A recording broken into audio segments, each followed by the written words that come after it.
She's a real woman with a real life. She's someone you can relate to. Dawn Newton.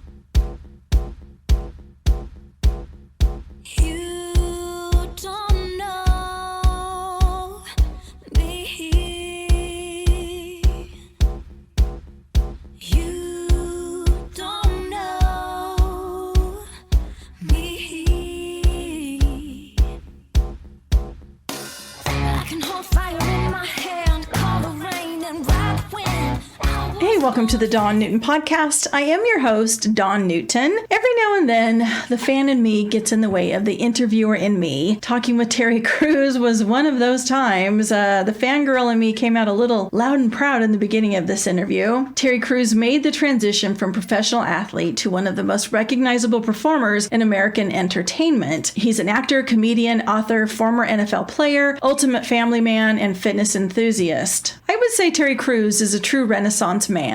Good morning, Terry Crews. How are you? Good morning. How are you? I am great, especially now talking to you. I have to tell you, I'm like, oh my gosh, I feel like a little girl. I want to just squeal. It's Terry Crews. Good.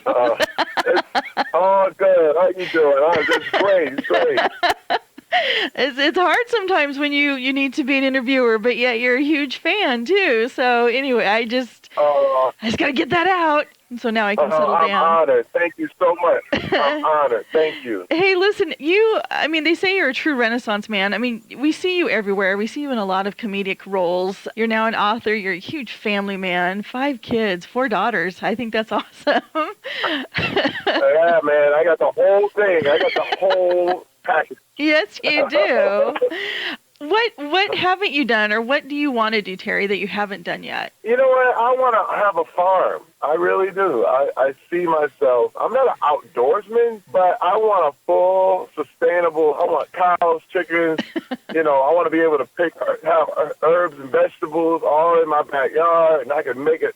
Talking about farm to table, I want it in the backyard to table. So is that going to happen? Are you on acreage or what? No, I'm looking right now. I'm kind of scouting out where I'm going to do it. But I really, really want to do that, man. It's like the whole thing. And I have the family, and we'll make sure there are no TVs in the house so that we can really go there and live that whole homestead life for maybe like a week or so. Oh, my God. That would be a fantastic reality show. That would be hilarious. You could try it. It would be great. I think it's valuable. I think we need it. No. Getting back to dirt, going out and getting your own eggs and working in the dirt and cleaning up after cows. There is something. It's not glamorous, but there's something to be said for that. It is. I would, but I would actually have people. I would hire people to do all of that, but I would still be sitting in the house. That's the thing. I'll be like, isn't it time for you to get the eggs now? And he'd go, yeah. He said, I'm thirsty. I would love some milk. And they would go, okay, coming right up. Now that's the kind of farm I'm talking about. Oh my God, that's awesome. Oh my gosh. Brooklyn Nine-Nine returns this Sunday, September 27th at 8:30. Yes. Congratulations on the success of that. It's hilarious. And comedy, like I said, seems to be where you're at. Where else are we going to start seeing you? Are we going to see maybe some more serious roles coming out of Terry Crews? I love what you do. I really see it happening. It's one of those things that's like a natural progression. You kind of do what is open to you right now, but there's always things that's going to, it's funny because I've done the last 16 years where I've done all comedies, but who's to say that in the next 10 years it'll be all serious movies, I just really like flipping and doing. I love the business. I love really making people happy and making the directors and the people who are creating projects happy. So I never know, you know what I mean? But I do know this, is that Brooklyn is one of the most satisfying shows I've ever been on. Andy Samberg is wonderful. Andre Brower is amazing. And we just keep it going. And I'm so happy that we're on our 3rd season. Oh, it's amazing, and I look forward to it on Sunday. I mean, you guys have won a Golden Globe in 2014, a Golden Globe Award for the Best Television Series.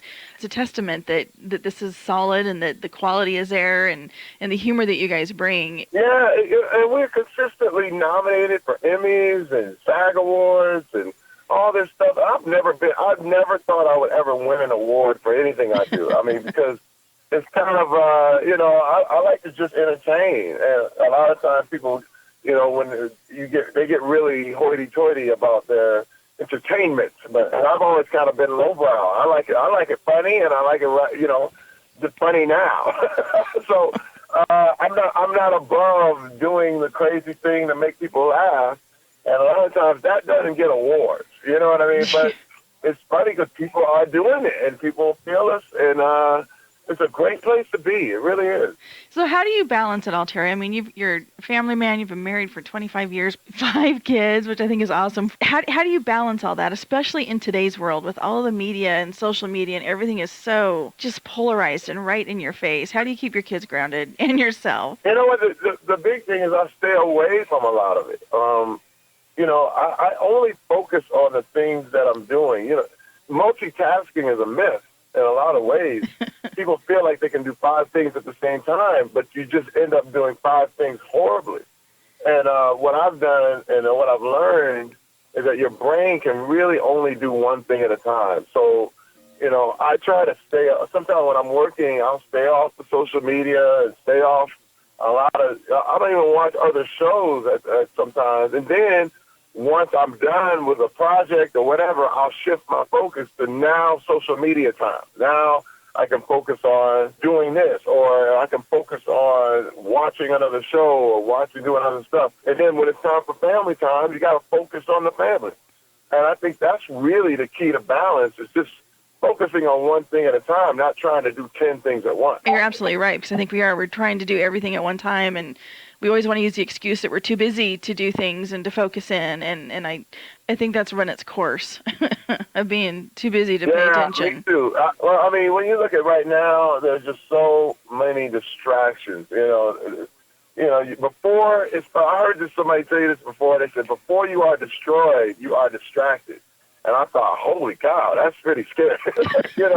And there's so many things to take you and throw you off. It really just becomes what to tune out, not to, I got to grab all this or be in the know. It's really about, the voices that you have to let go. And I choose to hear the positivity. I mean, there were a couple of radio interviews before I did this that I had to tune out on. I literally was like, see you later, buddy. You know what I mean? Because they're just, it's like nonsense. And I was like, I'm not in this. All right. And he was calling my name, but I wasn't answering. Good for you, because as somebody in the industry, sometimes I just think it doesn't help our industry for sure. I think we can say that about. But that's everything. But think about it. That's TV, the news, that's all kinds of stuff. Now news is tailored to you. I thought news was just news, but now the news is tailored to what you want to hear. And I'm like, is it really news then? You know what I mean? It's like, I don't know. I thought the news was kind of like science. Today the sun is blaring down on this thing. You tell me the facts. Don't tell me what you think the facts should be, And then let me make this. Yeah, it's just like tabloid in a suit now. It's not the news that we are thought it used to be, and we don't know it because it's been like a slow boil that we don't realize that that's what's happened. You don't know. Like now the media is its own story. Like, wait a minute, when did the news become the news? I'm like, this is bizarre. You've worked along some really big names. My son was like, what was it like working with Adam Sandler and Ice Cube? And I mean, you even were beside Joan Rivers. I mean, I love seeing you on Fashion Police. You're a pretty sharp dresser too, I must say. Oh, thank you. Oh, let me tell you, that was one of the greatest honors of my life. That's a woman. Joan Rivers could say anything she wanted. No one would ever say anything about it. And I loved it. Now, I could never say the things she could say. But it was so beautiful because she earned that. You know what I mean? Over the years, she earned it. And just know her, believe me, her death just took me by surprise.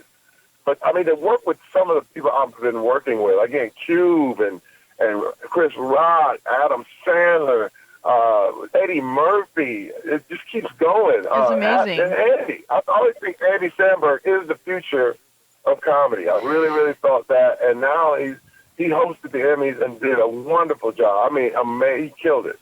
Well, Terry, I'm going to lose you here in just a second. I'm sure they're going to cut me off, but congratulations on your work. And whenever we see you, it's like, oh my God, we love you. Congratulations on Brooklyn Nine-Nine. Oh, you guys, look forward to talking to you again. Thank you. Hey, thanks for listening to the Dawn Newton podcast, and a special thank you to Terry Crews. For more information about Terry, you can visit his website, which is terrycrews.com, and be sure to visit my website, dawnnewton.org.